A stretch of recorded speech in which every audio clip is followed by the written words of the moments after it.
आप सभी को जय श्री राधे जय श्री राम। मैं हूं संदीप श्रीवास्तव और आज आपको एक ऐसे देव स्थान के दर्शन हम करा रहे हैं जिसके चमत्कार की कहानी किसी राजघराने से जुड़ी हुई हो। और चमत्कार राजघराने के वंशज की उत्पत्ति से मानी जाती है।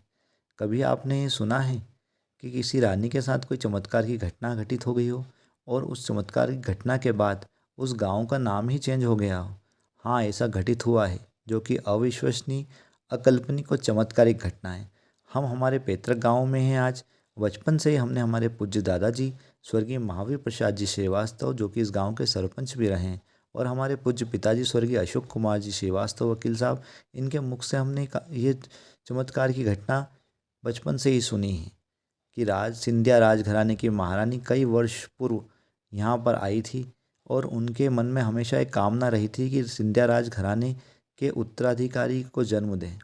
लेकिन तत्समय षड्यंत्रकारियों उस स्टेट ग्वालियर स्टेट में तांत्रिक क्रियाओं के कारण उनको संतान नहीं हो पा रही थी। जब उनको पता लगा इस स्थान के बारे में तो ये यहाँ पर आई और यहाँ पर देवनारायण भगवान से उन्होंने कामना की। जब देवनारायण भगवान जिनके शरीर में वो आते थे, उन्होंने ये कहा कि आप तुरंत ग्वालियर स्टेट में ये संदेशा भिजवा दीजिए कि आपको पुत्र रत्न की प्राप्ति हुई है। तब उस समय रानी को संतान नहीं हुई थी। रानी गर्भावस्था में थी, लेकिन संदेश जब जैसे ही ग्वालियर स्टेट पहुंचा तो वहाँ जिन्होंने तांत्रिक क्रिया की थी, वो लोगों ने उस तांत्रिक संपर्क करा। जब उसने बताया कि साहब मैंने तो एक क्रियाएं ऐसी की थी, और जैसे ही उसने वो क्रियाएं वहाँ से ज़मीन में से निकाली, जो भी उन्होंने क्रियाएं की थी, और जैसे ही वो चीज़ ज़मीन से ऊपर आई, वैसे ही यहाँ पर रानी ने पुत्र रत्न की प्राप्ति हुई। रानी को पुत्र रत्न की प्राप्ति हुई। यह चमत्कारिक घटना के बाद पूरे राजघराने में खुशी का माहौल हो गया। रानी ने आसपास के इलाकों को गोद ले लिया गया और नामांकन किया गया। इसी कारण इस स्थान का नाम रानी बड़ौद रखा गया। मंदिर के पुजारी जी जो कि काफ़ी समय से यहाँ पर प्रतिदिन यहाँ पर दर्शन के लिए सुबह से आते हैं और शाम को भी दर्शन करते हैं। उनसे हम जानते हैं इस मंदिर के चमत्कार और रहस्य के बारे में। पंडित जी, जी। ये देवनारायण जी का मंदिर का चमत्कार और इतिहास क्या रहा है? आज से कुछ दिन पूर्व सिंधिया परिवार में संतान ना थी। तो रानी को पता चला कि बड़ौद है, शाजापुर जिले में बड़ौद है, वहाँ देव धर्मराज का स्थान है। आप वहाँ पे जाइए, आपको संतान प्राप्त होगी। तो रानी सिंधिया परिवार से रानी आई यहाँ पे, डेरे पे आई, डेरा पूजन पाठ किया। पूजन पाठ करने के बाद उन्होंने मन्नत मांगी। मन्नत मानने के बाद उनको एक संतान प्राप्त हुई और उन्होंने फिर यहाँ पे 3 मोहल्ले बसाए। एक तो लोटनपुरा, एक खासपुरा, एक श्रृंगारपुरा, और रानी बोर्ड इसलिए रानी आई थी, इसका नाम रानी बोर्ड पड़ा। ये देव धर्मराज का स्थान है।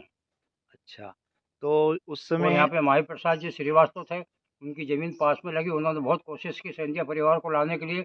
माधवराव जी ने हावी कर लिया था कि मैं आऊँगा श्रीवास्तव साहब, मगर माधवराव जी को टाइम ना मिला, इसलिए माधवराव जी आ नहीं पाए। मंदिर का प्रांगण बहुत ही विशाल है। आसपास बहुत शांतिपूर्ण वातावरण है। यहाँ पर आकर आपको मन में बहुत शांति लगती है। आसपास की हरियाली की ओर देखेंगे तो देव शक्ति का आभास होता है, देव स्थान का आभास होता है, शांति लगती है। हम आज कि अम्मास के महालक्ष्मी पूजन के रोज दूसरे प्रातःकाल पड़वा के दिन पूरे गांव के आसपास की जनता सब आती है। देवनारायण आते हैं, माई प्रसाद जी की जगह में मवेशी खड़ी रहती है।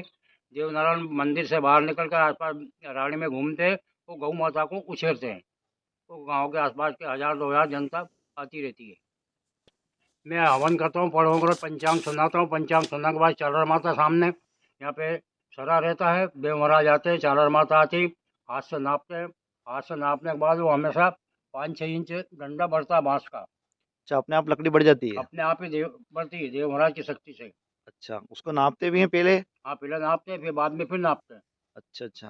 डबल नापते हैं। क्या दीपक के ऊपर वो लकड़ी करते थे? हाँ, दीपक में लकड़ी दिखा के जोत में, उसको फिर हाथ से नापते हैं, गाँव का मुखिया पटेल। अच्छा, तो वो उस समय लकड़ी की लंबाई बढ़ जाती थी? हाँ, लंबाई लंबाई बढ़ जाती है। अच्छा, अच्छा। चार माता के बाद बिल्ली का पेड़ है, बिल्ली के पेड़ पे पूरे गांव वाले देव महाराज जाते हैं, ऊपर जाके 12 महीने का हाल सुनाते हैं। अनाज गेहूँ चना सबका भाव बताते हैं, गांव की पीड़ा बताते हैं, गांव वालों को होशियार करते हैं। फला महीने में ये होने वाला, फला महीने में ये होने वाला, गांव को सतर्क करते हैं। ओला के बारे में बताते हैं कि ओला फला फला महीने में गिरेगा, तो वो गिरता है, पर ग्राम रानी वोट में अभी तक नुकसान नहीं होने दिया। में अम्मा महालक्ष्मी के पूजन की रात को पूजन होती, पूजा चढ़ती, पूरे गांव के आते हैं। 12-1 बजे यहाँ पूजन चढ़ती, देव महाराज आते हैं और पूजन चढ़ने के बाद पूरे गांव के चले जाते हैं। सुबह पड़वा का रोज कार्यक्रम होता है। अच्छा, ये पूरे गांव के एक कुल देवता या मान लीजिए कि संरक्षक के तौर पे हम सब देव महाराज जी के यहाँ पे मंदिर में आते हैं हाँ और सब भक्त जो है शरणागत यहीं पर होते हैं। हाँ, पूरे गांव के आते हैं, आजू बाजू गाँव सभी आते हैं। हाँ 5-25 गांव के आते हैं यहाँ पे। सब आके मन्नत मान के, कोई नारियल फटकार लाता, देव नारायण सबकी मन्नत पूरी करते हैं। कोर्ट में देव धर्मराज के स्थान पे टिकट के लिए, पार्टी चुनाव के लिए नेता लोग आते हैं। देवनारायण उनको कहते हैं, उनका आपको टिकट मिलेगी, उनको टिकट मिलती है। जबकि उनकी टिकट कट चुका था, फिर भी वापस उन्हीं को टिकट मिली। अच्छा, ऐसे बहुत सारे चमत्कार हो गए हैं। हाँ, ये चमत्कार हुआ देवनारायण का। आइए हम मंदिर की ओर चलते हैं, श्री देव बाबा के स्थान के दर्शन करते हैं। और बड़ा ही सौम्य और सुंदर मंदिर है। बाबा के दर्शन करने से ही मन की इच्छाएं पूरी हो जाती है, मनोकामना पूर्ण हो जाती है, मन को शांति मिलती है। ये जो देख रहे हैं आप, देवनारायण भगवान की गद्दी है, इस पर ही बैठकर उनको पवन आती थी और जो भी उनसे मनोकामनाएं हम सामने रखते थे उस पूर्ण होती थी। हर समस्या का हल यहाँ से हमको मिलता था।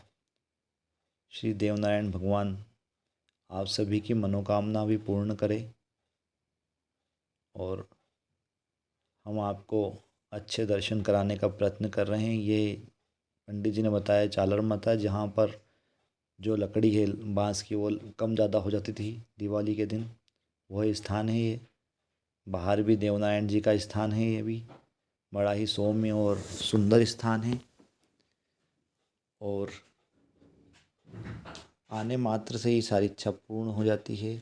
मंदिर के बाहर की आसपास की हरियाली देखकर ही मन प्रफुल्लित सा हो जाता है। मंदिर के प्रांगण में ये शिवलिंग बड़ा ही विशाल है, जो कि पाषाण से बना हुआ है और काफ़ी पुराना सा प्रतीत होता है। बहुत पुराना है, जो कई वर्षों से इसी अवस्था में है, नंदी महाराज के साथ ही। और बहुत ही अद्भुत है और विशाल है। मंदिर का प्रांगण बड़े ही सुंदर है, सौम्य। हमने यहाँ के पुजारी जी से फिर बात की थी। पुजारी जी, आप कब से यहाँ पर हैं और आपके परिवार कब से यहाँ पर सेवा कर रहे हैं? मेरा फाइनल चल रहा है। हमारा परिवार, हमारे पिताजी और 11 पीढ़ी में तो मैं बैठा हूँ और 12वीं पीढ़ी में मेरे पुत्र होने हैं। और यहाँ पे सिंधिया माधोराव सिंधिया जी के परिवार से उनकी रानी आई थी। और मंदिर के बाहर का स्थान बड़ा ही सौम्य प्रतीत होता है। आसपास का क्षेत्र बड़ा ही शांति प्रिय है। ये वह स्थान है जहाँ पर श्री देवनारायण भगवान इस बिल्ली के पेड़ पर चढ़कर अनाज और सभी भाव बताया करते थे, चमत्कार हुआ करता था।